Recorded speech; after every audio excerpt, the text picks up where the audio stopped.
Today on the Canadian Way, the 2021 Mazda CX30. CX mean Cucumber Extreme.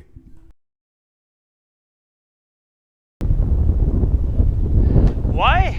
Every time I'm filming, the wind starts to arrive. Bonjour, hi. Another brand new vehicle, a 2021 Mazda CX30 with only around 800 kilometers. I've borrowed this wonderful CX30 from my sister. She just bought that. Congratulations, sister. The CX30 arrived in 2020 on the Canadian market. So it's just its second year. The objective of the CX30 is to come right between the CX3 and the CX5. Why it's not called the CX4 then? Mazda said we will be confused with the Chinese market version.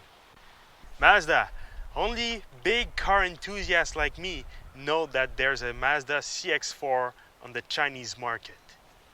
The CX30 is a bit bigger than the CX3, but not as big as the CX5.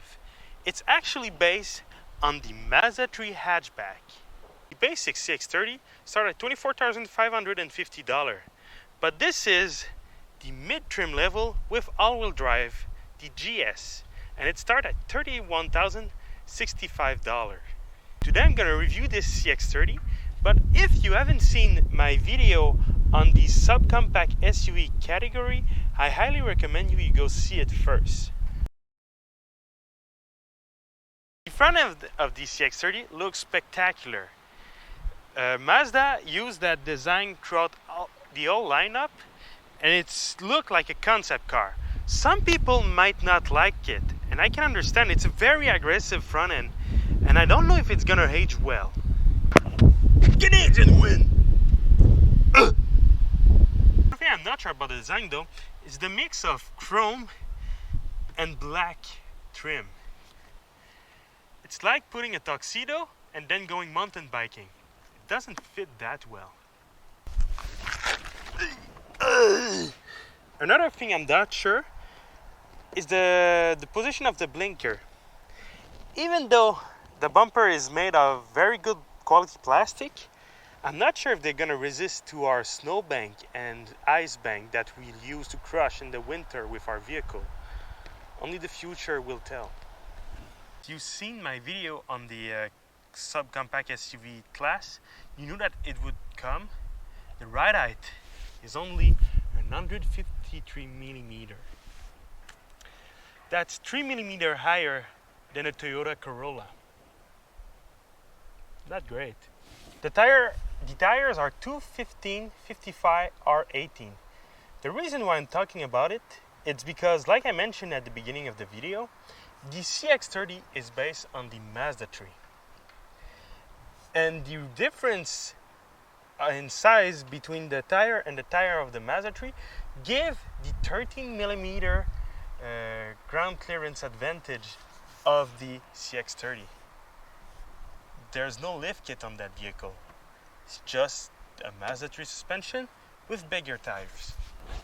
By the way, these tires are around $650 for a set, so which means that these tires are around $200 more expensive than the Mazda 3 GS tires. When you look at the side profile of the Mazda CX30, you really see that this vehicle is based on the Mazda 3. Again, you have this mix of black plastic and chrome, and again black plastic.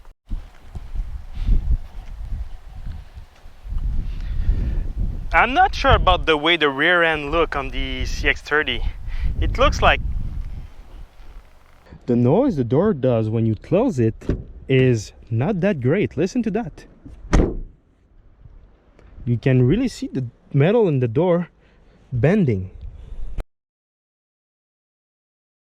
Begin the interior with the trunk like always, but before I want to talk about this, the cargo cover. I take it out to have a better view of the trunk, but it's so cheap. It's really flimsy, really not nice.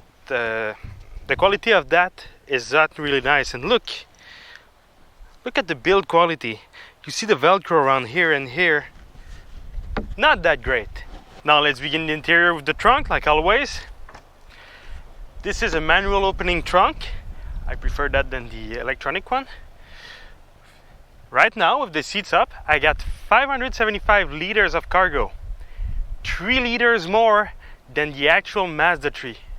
To lower the seat in the CX30, well, you have to go in the front. Welcome in 2021 Mazda.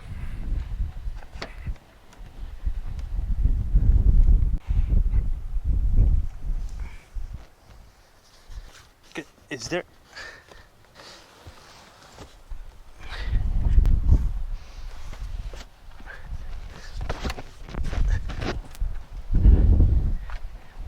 With the seats down, you got 1,280 liters of cargo, which is not a lot.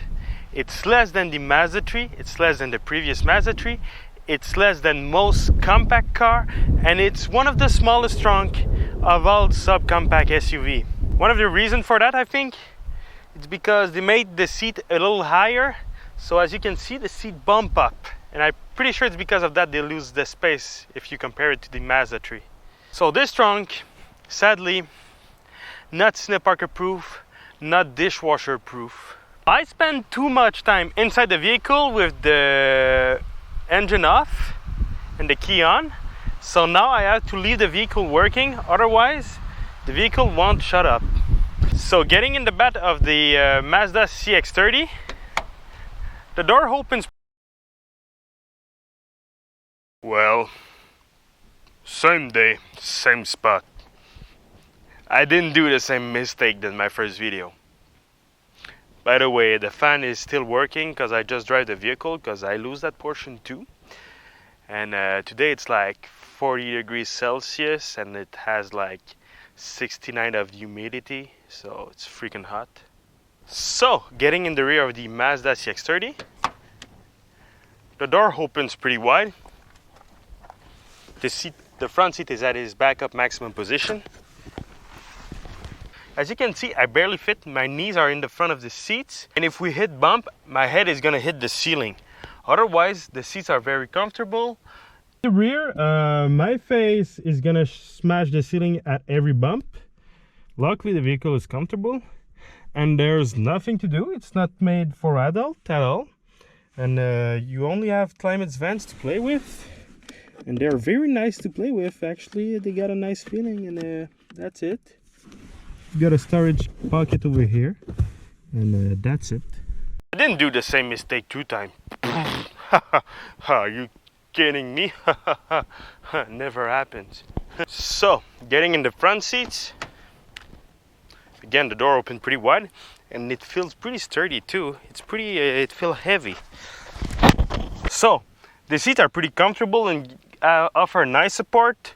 The driving position is very good. Everything is easy of access. It's a very nice place to be. And as you can see, I'm sit a little bit higher than in the Mazda 3. Look how nice and clean this interior look. Really, the design is impressive. It looks high-end and it feels high-end. Not only the look is really good inside, but the quality. I mean, this is a semi-leather dash and it's feel really nice. You got a leather wrapped steering wheel, you got aluminum bottom here. I mean, Mazda is killing it. I mean, look here, you got an aluminum trim, semi-leather here, and you got this nice quality plastic here. You got some piano black here with your window switches, which are all automatic, by the way. You got that nice piano black finish with that carbon thing inside that look really good. Really, Mazda is killing it in terms of build quality. Look at these bottom, how tight they feel. Sadly, here we got a building issue, and sadly Mazda is known to have a few building issue here and there when they deliver a new vehicle. Luckily, there's a warranty to take care of that, and reliability is not a problem. It's just sometimes there's issue like this when the vehicle is built. Over here you have a vent, And Canadian people really like these vents because in the winter, sometimes your window has a tendency to froze. And these vents will prevent that by blowing some hot air to your window. You got adaptive cruise control and all the control you need for your radio here. You also got your Bluetooth control. And when you press on info, I just discovered that you got many things that appears. The sound system is very good in that car, but there's something very annoying about it. When you press on this bottom here to adjust the sound, listen to the sound it makes. It's really annoying. Every time you press on the bottom on the steering wheel, it does. It's really annoying. The infotainment system isn't touchscreen, and it's kind of annoying. It's not the best one on the market though. If I want to change, for example, my radio's channel, right now I'm at the home, so I need to go in divertisement or entertaining if you prefer in English.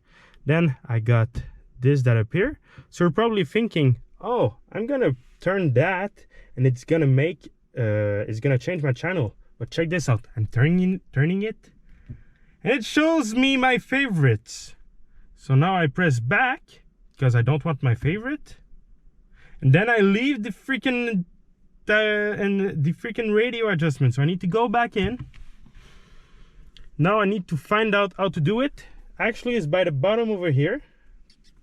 You press on it. Oh no, you don't press on it. Oh, I'm sorry. You need to swivel this and wait until it does something. And then you need to swivel it again to change again and again. Right now I'm keeping it on and it doesn't work. So I need to every time and wait like a few seconds. If I just do it quick, it goes back to my original channel. This is not working at all. This is just annoying. And that's just to change the radio. If I go in navigation, all I have to do is walk around navigation. It's an option. Oh, I love when they do that. Oh, I love it. Speaking about the optional navigation, you got a button here to have a quick access to navigation. Option. The way they place the bottom on the AC is very good. I mean, look, you got your bottom over here. It's blind, but when you press on it, it's just next to the thing you want. And the AC is very easy to use, but it's not as good as 3 knobs. You also have your heated seats here and heated steering wheel. You have this new feature which uses the electronic handbrake to hold the vehicle in place at the light. All you have to do is immobilize the vehicle, wait a few seconds, and then you can take out your foot off the brake. I think it's a very cool feature, especially if you do traffic.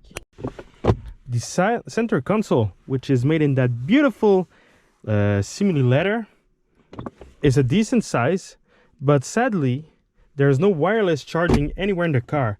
But you can pass your wire over here or even put your phone down here, and when you want to get it, you're like, oh, I'm gonna get it, oh, and then you open it. You can just move the lid. You can't just open the lid like this. You really need to back it up first and then you can open it. So if you got somebody sit in the middle, you might receive it in the knees. I'm gonna use the time I'm wasting while waiting for the wind to stop to remind you ladies that I'm still single. If you would like to date me, just email us on our email down here. Or if you got a car, by the way, that you would like us to try, just email us again. The link is in the description below. Under the hood of the Mazda CX30, there's 3 engine options. The first one is a 2-liter. It's a base engine and it's a bit tight on power. The second one, which we have here, is a 2.5-liter, 186 horsepower, 186 foot-pound of torque, 4-cylinder engine. It has the technology SkyActiv G. G stands for Gino. The other option is a 2.5 turbo, which produces 260 horsepower and 311 foot-pound of torque, which transformed this thing into a freaking rocket ship. We got an airplane, we got wind. Welcome to Canada. While waiting for the wind to pass, you can like the video, subscribe. All these engines are matched to a 6-speed automatic transmission. With that engine, you're gonna average 9.6 liter city, 7.7 liter highway. These are the numbers announced by Mazda. My sister have been driving around city and hills for the past weeks. She averaged 10.6. But on the highway, I tried it earlier and it's around 7 highway. Driving the Mazda CX30. I just resumed the entire test drive. Thank you for watching. So, the visibility is good, except for the blind spot, like the Mazda 3. It's a bit better because you got a small window where the Mazda 3 didn't have it, but it's still very terrible for the blind spot. So driving position is very good. I have to lower the seat because otherwise I would have hit my head over here, because like I mentioned, the seats in the CX30 are higher than the one in the Mazda 3. Sound deadening is one of the best in class. For an entry-level vehicle, it's very good. For everyday driving, the 2.5 liter 4-cylinder works very great with the 6-speed automatic transmission. I know a lot of automotive journalists in Canada criticize the 6-speed automatic, saying, well, it's not enough gear. I'm sorry, but with the 2.5 it worked really great because the engine has a lot of torque, so there's no complaint there. Anyway, it's this or CVT. What do you want? I'll say, oh, the 6-speed is it's not enough gear, and all the other rival have CVT. I mean, come on, it does a very good job. For everyday driving, the suspension works very well. You don't feel the bump, it absorbs it very good. No complaint about that. Like the Mazda 3. Handles very well for SUV, but the steering is precise.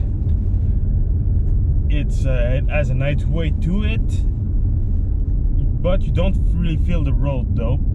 And it's not as precise as the Mazda 3, because, and I think I know the reason, I'm pretty sure it's the same ratio than the Mazda 3. I'm pretty sure it's the exact same steering rack, but the wheels are bigger. I'm flooring it. The engine does a great job. Transmission again does a great job. The use of power is very good. Really no complaint about it. The drivetrain is just very well suited for the vehicle. Very great. The driving experience is very dynamic, very sporty, very engaging for a modern vehicle. I would say that the only thing that is missing is a bit of steering feel, but otherwise very good. Problem with the CX30 in the driving portion is the same problem that it has all along the review. It's the Mazda 3. The Mazda 3 is a little bit more sharper, more precise, and more fun to drive, more engaging than the CX30 by a small margin. But the thing is, the CX30 is more expensive than the Mazda 3. Overall, the CX30 drives great. It has a kind of high-endish driving experience, which is very nice. But the Mazda 3 is just a little bit better. And that kind of hurt the CX30. So, the CX30, very good interior, nice looking, and very nice driving. Like, really, it's almost high-endish. In its class, the CX30 is a very good argument.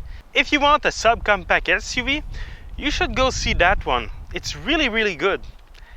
But where it hurts, it's when you compare it to the Mazda 3, which I couldn't resist to do. And I think the Mazda 3 is a better product than that. That's why the CX30 is Canadian recommend, but barely. It almost didn't made it because the Mazda 3 all-wheel drive is $1,500 less and offer the same stuff. Now my sister is gonna kill me. It's probably the last video of the channel. If you want to know if it's the last one or not, just subscribe.